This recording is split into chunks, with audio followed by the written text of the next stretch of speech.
Okay, it's October 21st. We're up here at the property. This is Evan's deer blind. This is why we actively target porcupines. That shoe was not there 2 weeks ago. That porky has showed up and begun chewing on that in the last 2 weeks. You can see he's sampled the corners.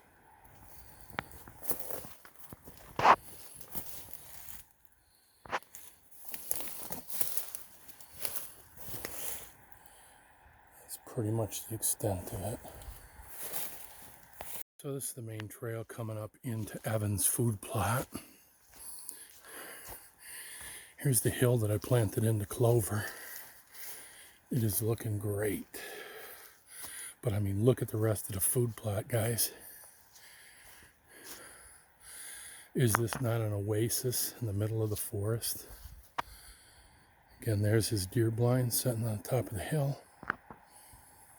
This is all clover, perennial clover. The tall stuff got planted in the spring. All the little stuff that's filling in was my fall planting. I put straw down. You can see the straw. But that's all coming in beautifully. Let's come down here. Check out the rest of the food plot. So that's the north. Coming around here, and that's south over there. Clover coming down the hill.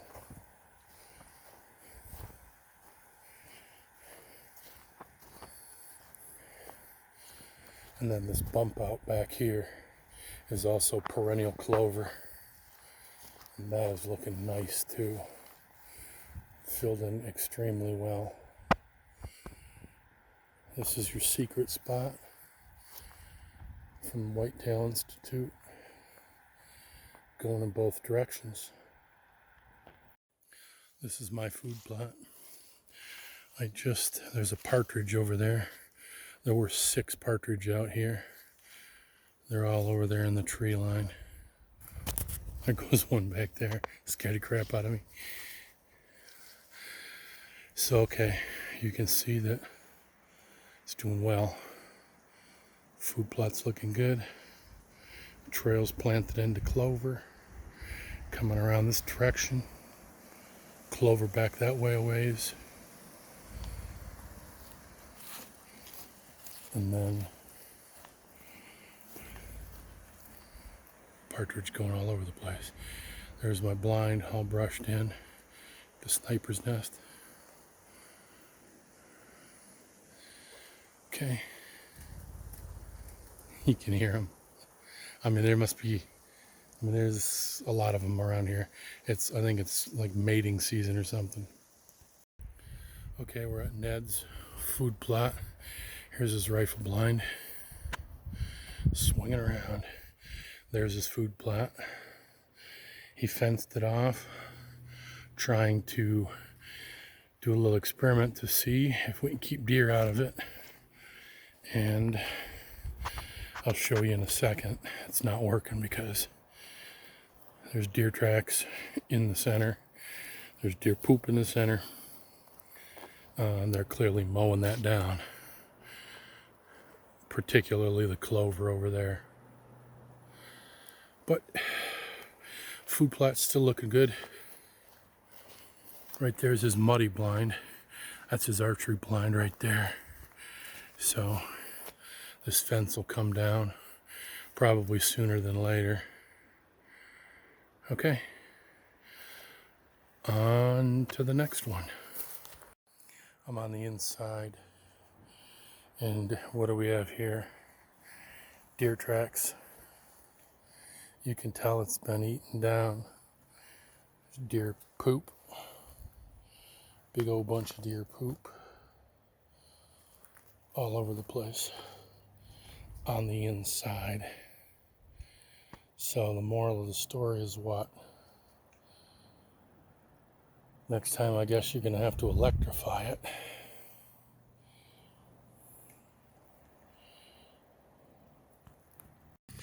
I'm down here at the west end of Greg's food plot. You can see this is all the newly claimed stuff here. I'm gonna spin around.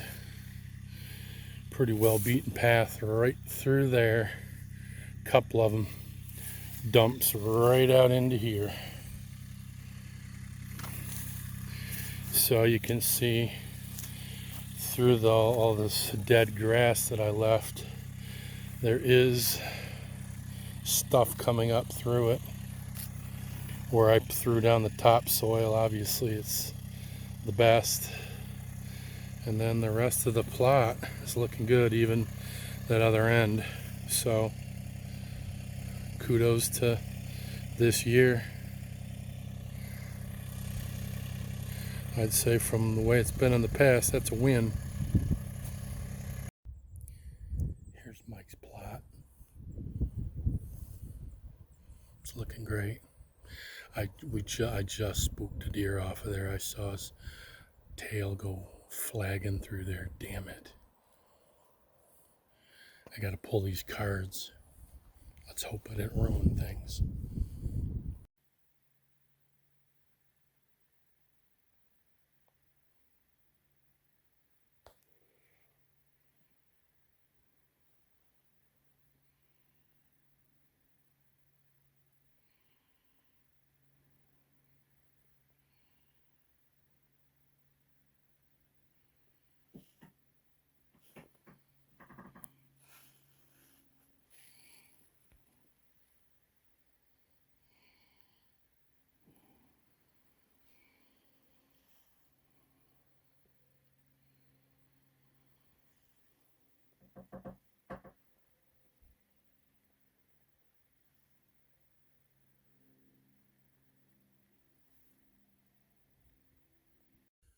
Okay, I'm back here day 2 at Evans blind. I just brushed out his back trail, swung around, coming up there. There's this fresh porky chew. I cut some metal off our scrap pile, and I intend to fasten it over top of that, and hopefully that will send the porky packing. We'll find out. I've marked it, and we'll go ahead and install it. I'll be back. There it is. Let's hope that discourages Mr. Pork from any further destruction. I did not bring the key to open it up, but that threshold has a smidge of a fall, and I put a screw under each bottom of each corner, so there's at least a 30-second or so below, so it should swing open. Okay, Mr. Evan, there's your fix.